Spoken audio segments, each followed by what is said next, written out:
வணக்கம். இன்றைக்கி ப்ரெட் உப்புமா எப்படி செய்யறதுன்னு பார்க்கலாம். அதுக்கு 10 பீஸ் ப்ரெட்டை நான் மிக்ஸி ஜாரில் போட்டு பொடிச்சு வச்சுருக்கேன். ஒரு பெரிய வெங்காயம் பொடியாக கட் பண்ணது, கொஞ்சம் கருவேப்பிலை, 2 பச்சை மிளகாய் பொடியாக கட் பண்ணது, 1/4 டீஸ்பூன் அளவுக்கு கடுகு, 1 டீஸ்பூன் அளவுக்கு உளுந்து, 1 டீஸ்பூன் அளவுக்கு கடலைப்பருப்பு, 10 முந்திரியை உடைச்சி வச்சுருக்கேன்.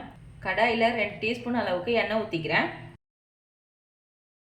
எண்ணெய் சூடானதும் கடுகு சேர்த்துக்கலாம்.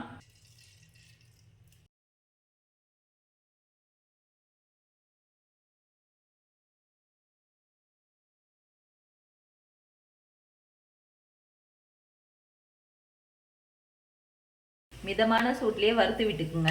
கடலைப்பருப்பு உளுந்தம் பருப்பு கலர் மாறின பிறகு முந்திரி சேர்த்துக்கலாம்.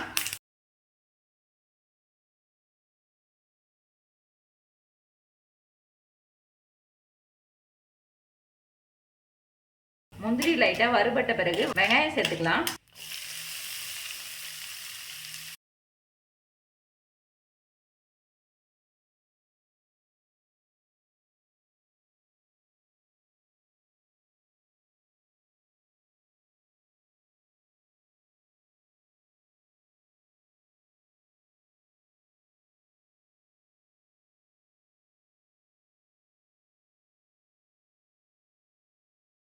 இந்த அளவுக்கு நல்லா வறுபட்ட பிறகு பொடிச்சு வச்சிருக்க பிரெட்டை சேர்த்துக்கலாம்.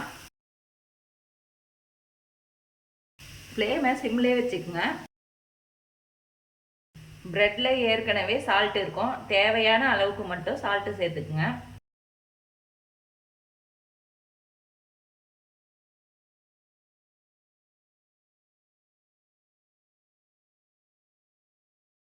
பிரெட்டை சேர்த்துட்டு 5 நிமிஷம் கலந்து விட்டாவே போதும். கேஸ் ஆஃப் பண்ணிக்கலாம். 10 நிமிஷத்தில் இந்த பிரெட் உப்புமா செஞ்சு முடிச்சிடலாம்.